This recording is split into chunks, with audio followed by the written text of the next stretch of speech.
Hasil hitung cepat sejumlah lembaga survei menempatkan paslon Prabowo Subianto Gibran Raka Buming Raka unggul dari dua paslon lainnya. Sementara partai dengan perolehan suara terbanyak adalah PDI Perjuangan, disusul Golkar, Gerindra, PKB. Dan sambil menunggu kehitungan resmi KPU, kita punya pertanyaan. Bagaimana langkah politik para partai pendukung selanjutnya? Akan menjadi koalisi atau siap menjadi oposisi? Kita masih bersama dengan Mustafa Narawardaya, Jubir Timnas Anies Mohaimin, Mbak Putri Komarudin, Jubir TKN Prabowo Gibran, dan Pak Karania Dharma Saputra, Deputi Kanal Media TPN Ganjar Mahfud. Jadi kalau kita bicara soal hasil Pilpres, Pileg meskipun saat ini masih dalam hitungan sementara, soal hitung cepat, Koalisi Indonesia Maju kemarin sudah diisyaratkan oleh Prabowo Subianto bahwa akan merangkul semua unsur, mengajak berkolaborasi. Ini artinya seperti yang dilakukan oleh Jokowi saat ini, seluruh partai politik dirangkul. Oposisi sangat minim. Kalau kita melihat saat ini posisi hanya PKS ya di parlemen. Apakah seperti itu yang diambil langkahnya oleh Prabowo Subianto? Ya, kalau Pak Prabowo kan seperti yang disampaikan kemarin pada saat pidatonya, memang semangatnya sudah semangat rekonsiliasi. Karena beliau sangat yakin untuk pemerintahan yang efektif itu butuh semua stakeholder yang ada di parlemen tentunya untuk bisa mendukung, memberikan masukan dan evaluasi supaya program-program yang sekarang beliau jadikan visi misi itu bisa berjalan. Jadi kalau kita lihat efektivitas dari pemerintahannya Pak Jokowi selama 10 tahun ini dikarenakan memang dukungan di parlemennya itu sangat kuat gitu. Hanya ada satu atau dua kemarin oposisi pada saat Demokrat masih jadi oposisi. Ya. Jadi banyak undang-undang yang produktif diselesaikannya secara relatif tanpa dinamika. Terus anggaran untuk berbagai program pemerintah itu bisa disahkan di DPR secara cepat dan akhirnya bisa sampai ke masyarakat dengan lebih efektif lagi dan targeted tentunya.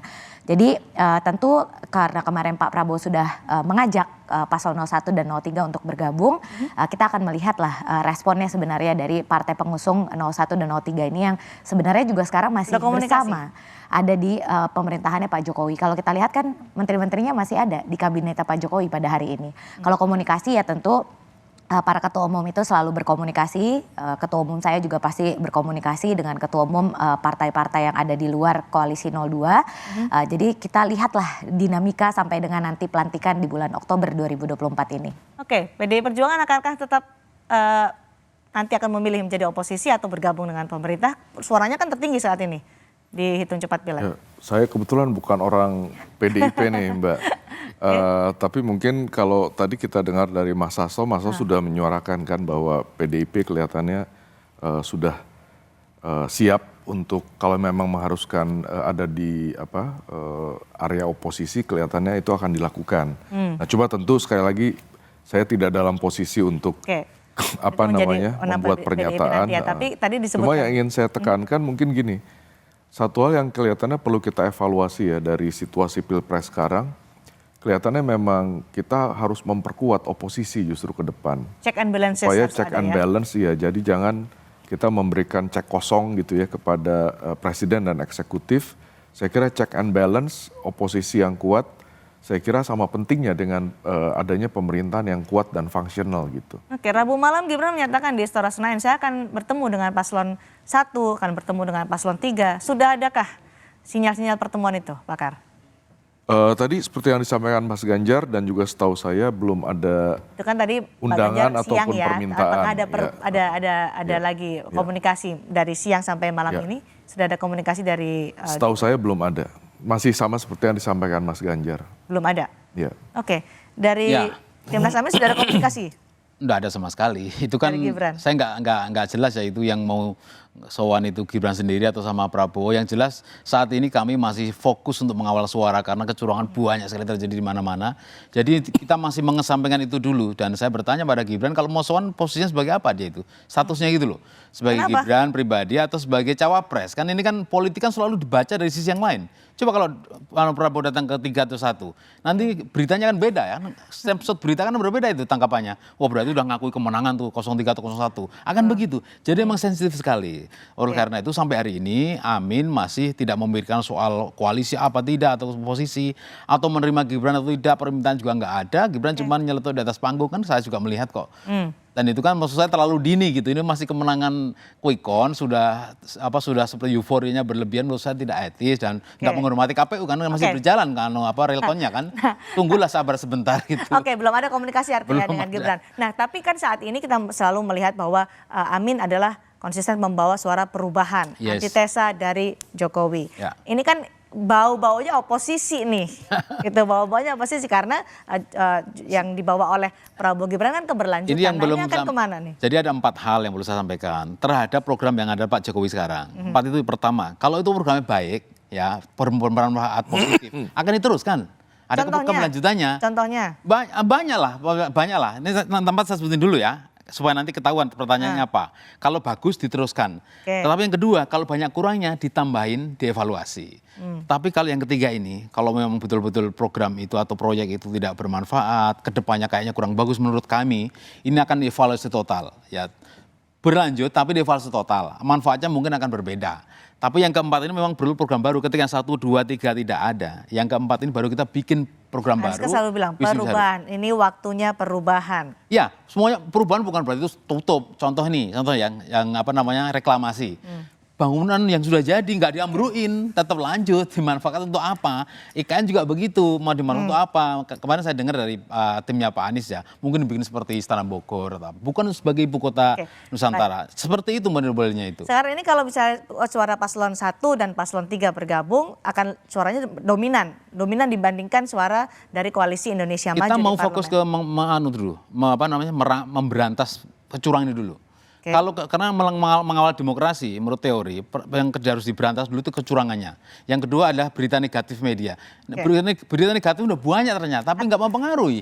Jadi nanti yang soal kecurangan kita berantas dulu, membangun demokrasi yang marwahnya tinggi, baru kita ngomong soal merger atau partai-partainya menunggu dipinang karena ini kan mendapatkan kotel efek dari Anies. Nasdem juga suaranya naik, PKB kemudian juga suaranya naik, PKS juga meskipun sama tidak sekali terlalu kok saya nggak lihat signifikan. ke arah sana rapat-rapat Timnas Amin itu nggak ada istilahnya nunggu nggak ada.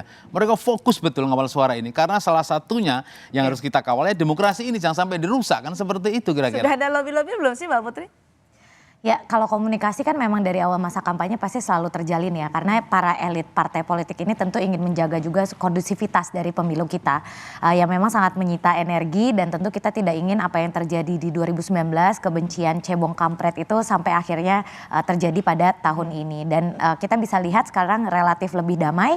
Karena saya yakin ini ada komunikasi yang terjalin terus antar ketua umum partai politik yang ada di paslon 01, 02, dan 03. Dan saya rasa kalau bilang tidak pada hari ini dengan rentang waktu yang masih sangat panjang sampai dengan nanti penghitungan selesai di Maret, terus nanti akan ada pelantikan untuk presiden dan wakil presiden, terlalu dini kalau kita menyatakan tidak ataupun akan menjadi oposisi karena siapa yang menyangka Pak Prabowo jadi menterinya Pak Jokowi pada tahun 2019 mengingat betapa intensnya persaingan pada saat itu. Jadi ya marilah kita saksikan penghitungan suara yang sekarang sedang berlangsung, kita jaga penghitungan Pilpres, kita jaga penghitungan Pileg, jangan sampai ada kecurangan, laporkan kepada lembaga yang terkait, gugat kalau perlu kalau memang tidak menerima hasil penghitungan suaranya. Oke, tapi apakah sudah ada partai-partai yang dibidik untuk nanti bergabung? Karena dari awal ini bahkan menunggu hasil KPU saja belum, tapi sinyalnya sudah diutarakan oleh Prabowo Subianto tadi malam ketika selebrasi, kalau tidak mau dikatakan itu adalah deklarasi, selebrasi keunggulan di quick count, mengajak semua unsur berkolaborasi. Ini kan ajakan yang sudah sangat jelas, terang benderang. Sudahkah ada partai politik yang dibidik untuk berkoalisi nanti? Ya sebenarnya bahasa ini kan sudah beliau sampaikan pada saat debat terakhir kan, di mana beliau memberikan sinyal setuju dengan Pak Anies, setuju dengan Pak Ganjar, dan ini sebenarnya yang ingin beliau dengungkan gitu supaya pemilu ini tidak membuat permusuhan antar pendukung paslon yang kita tahu banyak terjadi sekarang ini. Jadi ya ketika beliau menyampaikan itu kemarin ya ini memang ajakan untuk rekonsiliasi karena ketika pemilu sudah selesai pasca Pilpres ini kita punya sebuah negara yang harus dibangun supaya visi Indonesia 2045 itu bisa benar-benar kita realisasikan. Jadi itu aja sebenarnya intensinya Pak Prabowo kemarin pada saat berpidato. Oke, partai-partai di TPN Ganjar Mahfud sudahkah berbicara untuk merancang-rancang bagaimana arah politik selanjutnya pasca pemilu 2024 ini? Oh enggak, saya kira sama seperti teman dari 01, kami sedang fokus untuk mendata dan menginvestigasi kecurangan. Karena kenapa ya? Saya kira ini kan udah beyond menang atau kalah gitu. Kita tahu bahwa pemilu boleh dilaksanakan, proses formal bisa dilaksanakan, tetapi apakah pemilu ini memiliki legitimasi atau enggak? Itu kan yang jadi persoalan besar. Nah, saya ingin mengingatkan bahwa sejak reformasi, pada waktu Orde Baru kan sama, proses formal dilakukan. Kita punya regular election every 5 years. Tapi at that time, saya kira pemilu itu dirasakan tidak legitimate oleh mayoritas masyarakat karena prosesnya dipaksakan. Pemenang sudah ditentukan sebelum pemilunya dilaksanakan. Setelah reformasi, ini yang saya kira catatan penting. Setelah reformasi dengan berbagai dinamika pemilu yang ada, semua pemilu kita legitimate. Masyarakat pada akhirnya bisa menerima. Nah, itu saya kira menjadi tantangan terbesar pada pemilu presiden kita kali ini. Apakah Pilpres kali ini bisa legitimate atau enggak? Nah, itu yang saya kira menjadi tantangan berat dan karena itulah saya kira niat dari kami di 03, kami ingin betul-betul menginvestigasi, mendata semua laporan-laporan kecurangan dan kejanggalan pemilu yang begitu luar biasa. Tujuannya adalah satu, kita ingin memiliki pemilu bukan hanya selesai secara formal, tetapi dia memiliki legitimasi. Sehingga pemerintahan yang nanti berjalan itu adalah pemerintahan yang legitimate. Baik, meskipun ajakan untuk merangkul semua unsur sudah diutarakan oleh Prabowo Subianto, tapi sebenarnya masih fokus pada hasil pemilu 2024.